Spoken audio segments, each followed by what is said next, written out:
भक्तों, ओम नमः शिवाय। श्री शिवाय नमस्तुभ्यम। जय श्री महाकाल। जी हाँ भक्तों, आप सबको भी पता होगा कि 9 अप्रैल से नवरात्रि का महापर्व शुरू होने वाला है। जी हाँ भक्तों, नवरात्रि जो कि हिंदू धर्म का और सनातन धर्म का बहुत ही बड़ा त्यौहार माना जाता है।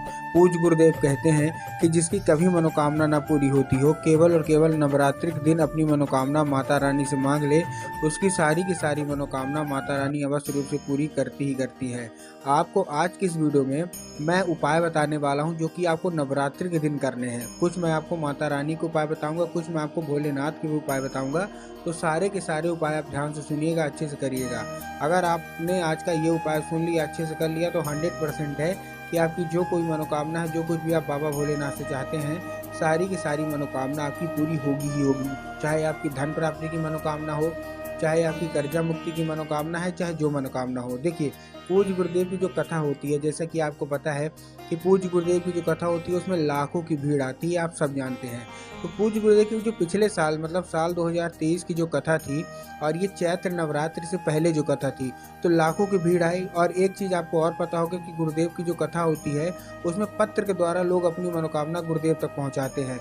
तो जब गुरुदेव के पास पत्र पहुंचे और गुरुदेव ने पत्र पढ़े, तो उसमें बहुत सारे लोगों की यही मनोकामना थी कि गुरुदेव, हमारी ये मनोकामना नहीं पूरी हो रही। जैसे कि लाखों में पत्र आए, तो गुरुदेव ने कुछ पत्र जब पढ़े तो जब यही था कि गुरुदेव, हमारी मनोकामना पूरी नहीं हो रही, किसी की धन प्राप्ति की मनोकामना है, किसी की कर्जा मुक्ति की मनोकामना है, और किसी की तरह तरह की मनोकामना है जो कि पूरी नहीं हो रही है। तब गुरुदेव ने 2 से 3 उपाय बताए थे और कहा था केवल और केवल ये उपाय कर लेना, तुम्हारी जो भी मनोकामना है जो कि अभी तक पूरी नहीं हो रही है, सारी की सारी मनोकामना तुम्हारी अवश्य रूप से पूरी होगी ही होगी। ठीक, गुरुदेव के द्वारा बताया गया उपाय लोगों ने जाके अपने घर में किया, और मात्र 1 से 1.5 महीने के बाद गुरुदेव की कथा में वापस आए। और इस बार आप जान के हैरान हो जाओगे कि ये इस बार जब आए उन्होंने फिर से पत्र लिखा, लेकिन इस बार का जो पत्र था ये गुरुदेव को धन्यवाद के रूप में पत्र था कि गुरुदेव धन्य हो आपका, आपके द्वारा बताया गया उपाय हमने कर लिया है और हमारी सारी की सारी मनोकामना पूरी हो गई है। आपका कोटि कोटि धन्यवाद।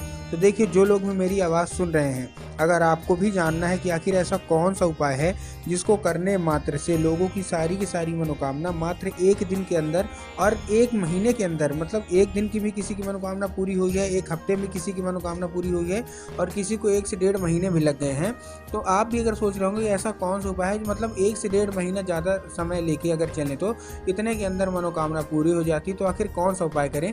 तो चलिए हम आपको बताते हैं आज की इस वीडियो में। बस उपाय ध्यान से सुनिएगा, अच्छे से करिएगा। अगर आपने आज का ये उपाय ध्यान से सुना तो आपको सारी की सारी चीज़ें समझ में आ जाएंगी और आप बिल्कुल अच्छे से उपाय कर लेंगे। तो चलिए चलते हैं उपाय की ओर। लेकिन उससे पहले चैनल पर अगर पहली बार आए हैं और आवाज़ मेरी पहली बार सुन रहे हैं तो वीडियो को कर दें लाइक और चैनल को भी कर लें सब्सक्राइब, ताकि पूजनीय पंडित प्रदीप जी मिश्रा के रोज नए नए उपाय जो कि मैं उनकी कथा से सुनता हूँ, श्रवण करता हूँ, सबसे पहले मैं आपको प्राप्त करा सकूँ। ठीक, तो देखिए, जो हमारा सबसे पहला उपाय है ये माता रानी का ही उपाय है। आपको इस उपाय में करना क्या है, देखिए, सबसे पहले तो आपको करना क्या है इस उपाय में, आपको लेना क्या है, आपको लेना है 1 लाल फूल। देखिए, सबसे पहले अगर उठने की बात करें तो आपको उठना कब है, ब्रह्म मुहूर्त में। कोशिश ये करिएगा कि ब्रह्म मुहूर्त में उठ जाएं, नहीं तो 5-6 बजे के लगभग तो उठ ही जाना है पहले दिन। क्यों? क्योंकि पहला जो दिन है वो माता शैलपुत्री का माना जाता है। नव दुर्गा में पहला जो दिन होता है माता शैलपुत्री का माना जाता है। ठीक, तो आपको करना क्या है, आपको सुबह सुबह उठना है, स्नान करना है, स्नान करने के बाद 1 लाल फूल लेना है। अब लाल फूल देखिए कोई सा भी हो सकता है, गुड़हल का ले लीजिए या तो गुलाब का ले लीजिए, कोई भी आप लाल फूल ले लीजिए, और लाल फूल लेके आपको पहुंच जाना है सीधा माता रानी के मंदिर। जैसे आप लाल फूल लेके माता रानी के मंदिर पहुंचेंगे, आपको क्या करना है, आपको माता रानी को अर्पित करना है। कहाँ अर्पित करना है? उनके चरणों में अर्पित करना है। उनके पैर में आपने अर्पित किया, और अर्पित करने के बाद आपको क्या करना है, जैसे आप अर्पित करेंगे तो माता शैलपुत्री का नाम लेके अर्पित करिएगा। इस चीज़ का आपको ध्यान रखना है। किसका? माता शैलपुत्री का। ठीक, तो माता शैलपुत्री का आपने नाम लेके अर्पित कर दिया, और आपको जो कोई भी मनोकामना होगी, कुछ भी होगा, आपको पूरा का पूरा आपको वही बोल देना है, बस, और कुछ नहीं। पूज्य गुरुदेव कहते हैं कि माता शैलपुत्री का ये उपाय जो 1 लाल फूल से कर देता है, उसकी सारी की सारी मनोकामना अवश्य रूप से पूरी होती ही होती है। ठीक, अब हम दूसरे उपाय की ओर चलते हैं। ये भी मनोकामना पूर्ति का है। अब आपको करना क्या है, इस उपाय में आपको लेना है एक चुनरी। जितनी भी महिलाएं हैं ध्यान से सुनिएगा, आपको लेना है एक चुनरी। अब देखिए चुनरी कैसी होनी चाहिए, जब आप चुनरी ले रहे हैं तो चुनरी लाल कलर की होनी चाहिए। लाल कलर के साथ आपको क्या लेना है, थोड़ा सा आपको चंदन लगा देना है। उसी मतलब लाल चुनरी में आपको थोड़ा सा चंदन लगा देना है। लगा दिया, अब लगाने के बाद आपको माता को अर्पित कर देना है, ओढ़ा देना है और अपनी मनोकामना फिर से मांग लेना है। पूज्य गुरुदेव कहते हैं कि चुनरी और फूल में माता अति शीघ्र प्रसन्न हो जाती हैं और आपकी जो कोई भी इच्छा है, मनोकामना है, सारी की सारी पूरी करती भी हैं। ठीक, ये था हमारा कौन सा, ये था हमारा पहला उपाय। अब हम आते हैं अपने दूसरे उपाय की ओर। दूसरे उपाय में आपको क्या करना है, ये उपाय है, मैं आपको जो बता रहा हूँ धन प्राप्ति का उपाय है। अगर आपके जीवन में धन की बहुत कमी है तो धन प्राप्ति का ये उपाय आपको अवश्य रूप से करना है। इस उपाय में आपको लेना है 7 बेल पत्र। ठीक, क्या लेना है, 7 बेल पत्र। अब देखिए सबसे पहले तो जो बेल पत्र है वो कहीं से कटा फटा नहीं होना चाहिए, इस चीज़ का ध्यान रखना है। कहीं से भी खंडित नहीं होना चाहिए और कहीं से भी मुरझाया हुआ तो बिल्कुल भी नहीं होना चाहिए। बहुत सारे लोग बेलपत्र लेने में गलती क्या करते हैं कि वो एक पत्ती को ही बेलपत्र मानते हैं, जो कि पूर्णतः गलत है। एक पत्ती का कोई बेलपत्र नहीं होता, 3 पत्ती मिलकर जो बेलपत्र बनती है वही बेलपत्र आपको लेना है। ठीक, बेलपत्र आपने ले लिया। बेलपत्र लेने के बाद आपको पहुंचना है शिव मंदिर। जैसे आप शिव मंदिर पहुंचेंगे आपको अर्पित कहाँ करना है, आपको अर्पित, देखिए बहुत सारे लोग जो आधा अधूरा उपाय सुनते हैं ना, उनके दिमाग में क्या होगा कि हमको बाबा भोलेनाथ की शिवलिंग पर अर्पित कर देना है। नहीं, आपको बाबा भोलेनाथ की शिवलिंग पर अर्पित नहीं करना। आपको कहाँ अर्पित करना है, आपको अर्पित करना है माता अशोक सुंदरी की जगह पे।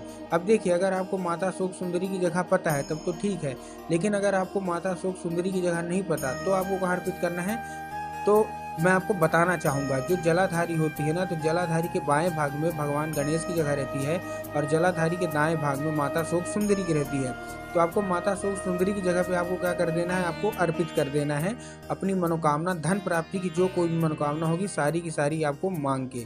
पूज्य गुरुदेव कहते हैं कि बड़ा से बड़ा धन की कमी जो भी आपके घर में होगी सारी की सारी माता अशोक सुंदरी अवश्य रूप से पूरा कर ही कर देंगी। ठीक, ये था हमारा दूसरा उपाय।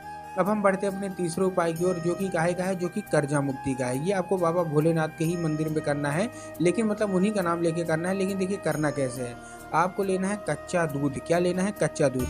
अब देखिए आपको कच्चा दूध लेके महादेव के मंदिर में नहीं जाना। आपको कहाँ जाना है कच्चा दूध लेके, आपको कच्चा दूध लेके जाना है बरगद के पेड़ के नीचे। अब देखिए जिन लोग ये सोचते होंगे कि बरगद के पेड़ के नीचे क्या करेंगे, देखिए ध्यान सुनिएगा।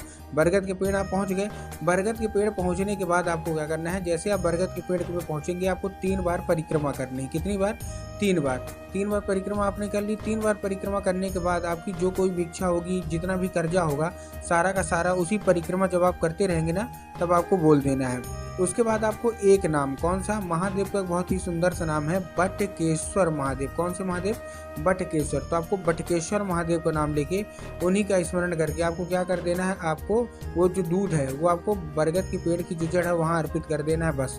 पूज्य गुरुदेव कहते हैं कि मात्र 1 से 1.5 महीना रुक जाइएगा, आपके जीवन में जितना भी कर्जा है सारा का सारा महादेव अवश्य रूप से खत्म कर ही कर देंगे। आपके जीवन में कोई भी कर्जा नहीं बचेगा।